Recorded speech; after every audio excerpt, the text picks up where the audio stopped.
All right, welcome here, a little Energy Boom 101, live from booooom.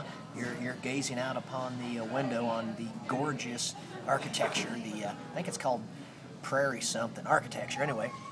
You get booooom right there. That's because this is Energy Boom 101. We are live from Cafe Plaid. That's one of the greatest murals you will ever see. We got some crazy happenings going on here. We got a fella picking the guitar and got some people studying. So we definitely have minds on fire here at booooom, the crucible of consciousness. And we're going to give you a midday report today. We're just going to jump down to this lovely little thing right here. Pretty amazing. By the way, once again, let me go ahead and thank my brother Johnny for this incredible gift. It was a lovely gift. It has unleashed productivity. That would be debatable.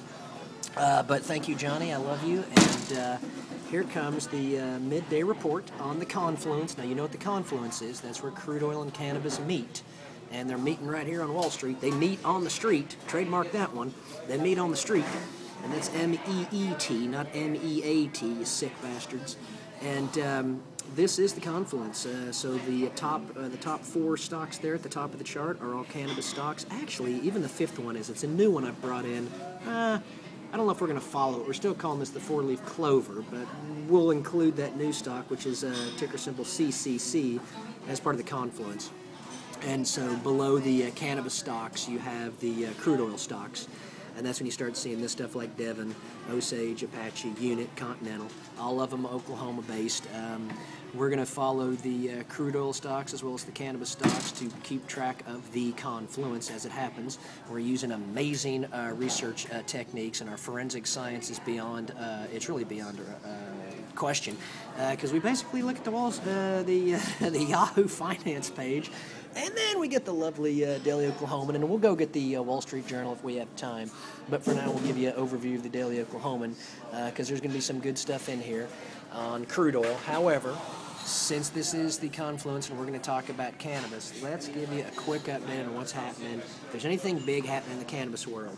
And our top four stocks here, if this thing can get focused, I'm going to bring it back a little. You'll see GrowLife is up 2%. That's PHOT. Remember, kids, they do picks and shovels, but they do so much more, which we will discuss as soon as I finish with the other cannabis stocks, because there's a great little story on GrowLife that'll help you see how the industry is sort of unfurling. The second stock down is hemp. Boy, they're taking it on the chin today, down about 10%. So that's a pretty good punch there they're taking. Why is that happening? Who knows why? We'll look into it. Then you've got CBIS, Cannabis Science. They're down about 4% today. And then you've got our lovely friends, the poster child's medical marijuana, MJNA. That's up about 2%. So what you could say with the lovely four-leaf clover, oh, this should be fun. This guy's going to try and hang up a poster while I'm doing the show, but this is life. What you could say about the four-leaf clover is that there are 2 inhalations and 2 exhalations going on here. And then you have, it looks like, we'll take a look at hemp and see what's going on there. Actually, the first thing we'll do is take a look at GrowLife. Incredible! Take a look at GrowLife. So it's up 2%, probably no big market-shaking news there, but you can basically see what's sort of happening in the industry. And we're going to pull up one of their stories, and this one is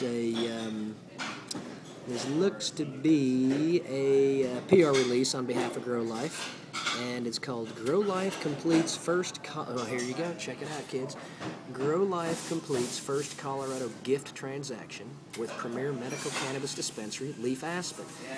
You'll probably want to read this because it's a nice little overview of how GrowLife is growing their company. And this gift program is... Let's see if I can find the acronym here. The gift is, okay, so it's called the GrowLife Infrastructure Funding and Technology Program, or GIFT. Once again, it's the GrowLife Infrastructure Funding and Technology Program. That is their GIFT program that allows fully licensed and compliant growers and dispensaries in well-regulated cannabis markets, check out all this language, it's great, to spread the cost of infrastructure builds over time. Wow. The GIFT program is intended to facilitate near-term infrastructure needs paired with long-term exclusive supply relationships for the expendables required by fully licensed growers and dispensaries. You'll probably want to read that one again. It sounds pretty nifty. Basically, GrowLife as a company has a program called GIFT that basically it says they allow the individuals to spread their cost of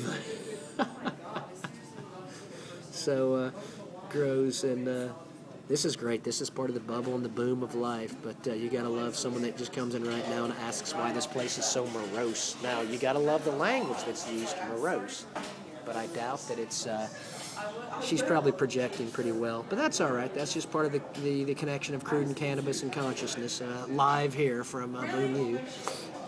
She'll probably try and get a little loud if she can, but that's all part of the childhood issues. We'll get to that later. So it says, the GrowLife Infrastructure Funding and Technology Program allows fully licensed and compliant growers and dispensaries in well-regulated cannabis markets to, get ready for this, spread the cost of infrastructure builds over time. Sounds to me like GrowLife is giving them basically a loan and helping them build out over time. And guess what they get in return? Long-term exclusive supply relationships for expendables. So might be a pretty good thing. I don't know. Go ask your broker. See if they're even reading this stuff. In the meantime, we'll try and figure it out. We're only 6 minutes into this game. And guess who they did their gift with? Now, this is also good. So GrowLife, the company, did their first gift transaction with who? Leaf Aspen. I can assure you, folks, that's probably a pretty good spot. Let's see what they say about Leaf Aspen here. Leaf Aspen is a preeminent name in medical cannabis in Aspen, Colorado, a top company that we're pleased to support through the gift program. But folks, it gets better because I want to move forward in this article and let you see how they're connecting the dots. GrowLife from time to time, I continue the article, may collaborate with commercial real estate-oriented companies, including REITs, real estate investment trusts, in connection with the gift transaction. And with the gift transaction that GrowLife provided to Leaf Aspen, guess who they used to collaborate? Articulated Investors. So who's that? Well, I don't know, but let's read about this. Articulated Investors, and I'm going to let you see the glory of booooom. You're tired of reading the article. I can read it to you as you look at the beauty of booooom. Articulated Investors is delighted to have been able to purchase real estate on behalf of the talented team at Leaf Aspen, says Jake Schrader, co-president of Articulated Investors. I continue. You see what's going on here. We have enormous confidence in their ability to manage the complexities of a state-of-the-art cultivation facility. Our real estate investment decision was made substantially easier by the knowledge that GrowLife was also planning on working with them through a gift program deal. Wow, let's check this out. Let's see if we can connect the dots here. So Articulated Investors is basically a big-ass real estate company that has purchased, and this is a quote, they purchased the real estate on behalf of Leaf Aspen, and Leaf Aspen is getting the gift program through GrowLife. So you've got three players here. You've got GrowLife, the company, that has initiated their gift program to help Leaf Aspen, the dispensary, and guess who's funding Leaf Aspen's expansion? Articulated Investors. So that's a nice little overview of one way that just one company, and that's GrowLife, of many, probably hundreds if not thousands soon to arrive, is unfurling the cannabis industry. In my opinion, and I know nothing, this is going to be huge, and it's still in the first inning, so let's just slow down and watch it all happen, see if we can't get shape to the market. We call that shape to the market, sort of like shape to the self. But that's going to be our nice little, not so much lesson, but a nice little opportunity to see the business end of the cannabis industry and how it sort of comes together, and also to let you know that on the four-leaf clover today, we're going to, now that we've discussed GrowLife, let's go see if we can figure out why the hell hemp is dropping 10%. Now, it's probably just profit-taking, but why don't we check and see. Hemp, I want you to first look at the volume. It's 70 million shares, for God's sake. It's better, though. Their average volume is 75 million shares a day. I'll challenge my two viewers out there to find me another stock that has an average volume of 75 million shares a day. Actually, there's a bunch of them out there, but that's okay. That just shows that they're a big ship, a big ship. And today they're trading at about the normal average volume. And I don't see any huge news yet, but as you look at booooom and we get to the 10-minute mark, I'm going to scroll down here and see if there's anything that's going on. You know what? There's so much information out there. Why don't you go do the work yourself? It's too much fun. Spelled P-H-U-N. I don't see any huge news on hemp, but I'm sure someone else out there. You know, we need a hemp analyst to come on the show and tell us what the hell's going on with hemp today, because they're down 10%. Now, it could be nothing more than profit taking, so I wouldn't be too worried about it. Hemp probably going to hang around for quite a while. It's just going to be a wild ride. And speaking of wild rides, kids, how about checking out the life of hemp? Let's get nutty and look at a chart, because we've got time, and we are talking cannabis here in the today's Energy Boom 101, where we're connecting crude and consciousness, one gusher at a time.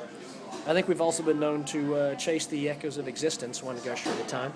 So let's look at this lovely life chart of hemp. Wow, pretty exciting there, folks. Drizzle coming out of the chute, looking for something to happen, been taken public. Wait, oh, something's happening, a little bit of activity. Oh, shit, what was that? Well, that's when they legalized hemp cultivation through the Farm Bill, and all the smart money knew about that right there, and then the rest of the public knew about it right there, and then the profit takers came in right there, and now it's sort of settling, and it seems to have settled far above where it was a scant 1 year ago. That said, here's the big overview. Get ready for it. The overview shot of GrowLife. That's going to be what we may call today's lesson on Energy Boom 101. There's not a whole lot going on in the crude end as far as Yahoo Finance goes, but this newspaper will show us a lot. We still have 4 minutes. We'll never get through Oil Patch Jazz, but we can actually at least get through some of the newspaper. Like, here's a good story. Federal officials detail tests for crude moved by railway. Continental Resources moves a ton of crude by rail through the Bakken, so that's going to be of material significance to all their business as well as the investors. And for all we know, this headline, and I doubt it, but this headline may be why Continental's down 2% today. And we also like to always connect this dot for you. Continental Resources, run by Harold Hamm out of Oklahoma City, started in Oklahoma. On their board of directors, David Bourne, president of booooom right here. So a little connect the dots for you. And we'll see if there's anything big that happens with crude oil moved by rail. But I suspect everyone will adapt as they need to adapt. Money will still be made. The energy boom will still continue. And a few political things will have been ironed out, I think. No one knows for sure. Let's go through. We're just grabbing the paper here. Canadian officials call crude and crash as explosive as gas. Okay, so there's just a lot of explosive crude oil and gas out there, and they're going to have to figure it out because the way they're getting it around right now is rail, because there's no pipelines being built. And the energy boom won't be stopped. It will only be regulated. Look at this. Nation's pipeline industry is piping hot. You have to love that headline. Whoever wrote it, you're unbelievable. Nation's pipeline industry is piping hot, folks. Check that out. God, check this out. This is interesting. Stanford professor envisions wind giving state 2/3 of its energy by 50/50. You're telling me that in a scant 30-something years, and I'm going to use scant as many times as I can because it's the word of the day. Go look it up. I don't know what it means. This cat thinks that 2/3 of our energy by 50/50 is going to come from wind. That could be possible. That would be amazing in this state. Now, let's continue to barrel our way through the crude end of the Confluence, which is crude oil and cannabis, where they meet. Here's Sem Group and Rose Rock named Chief. Okay, fine, whatever. Here's OG&E lauded for emergency work. You gotta love them for that. Here's Devon plans to boost dividend. Whoa, smokes, our old buddies at Devon, and looks like they're boosting their quarterly dash dividend at 24 cents a share. Wow, it's a 9% increase. This is Devon's 9th dividend increase since 2004, representing an annual compound growth rate of 23%. I'm quoting the CEO here. Our dividend increase highlights Devon's long-term commitment to returning cash to our shareholders and ultimately reflects the confidence we have in our underlying business. I would say that's pretty huge boom right there, because I believe everything he's saying. Big thing there on Devon. And then we move down here and we have someone joins the Cypress board. Cypress Energy Partners gets the former BOK financial CEO. BOK, of course, run by George Kaiser out of Tulsa. Let's see here. And BNK reports proved reserve. Here's the final thing here. BNK Petroleum has proved reserves of 4 million barrels of oil equivalent in Oklahoma. Now, you got to love that. They're California-based. Their reserve estimate is conducted on BNK's Caney and Upper Sycamore formations and was attributed to 6 wells drilled in the play, and plans to drill 29 additional wells over the next 4 years. Guess where? The Tishomingo Field. Okay, kids, you got a Tishomingo Field. You've heard of the big fields in Oklahoma, like the Granite Wash and the Mississippi Line, but you got the Tishomingo here, and we're almost at 15 minutes, so I have no choice but to shut it down. We'll do an entirely different episode if we can on Oil Patch Jazz, because here it is, right there waiting for you. We've only got 10 seconds left. I'm going to shut it down from Energy Boom 101. Remember to keep drilling the strata of self and fracking the feelings of being. 3, 2, 1, boom.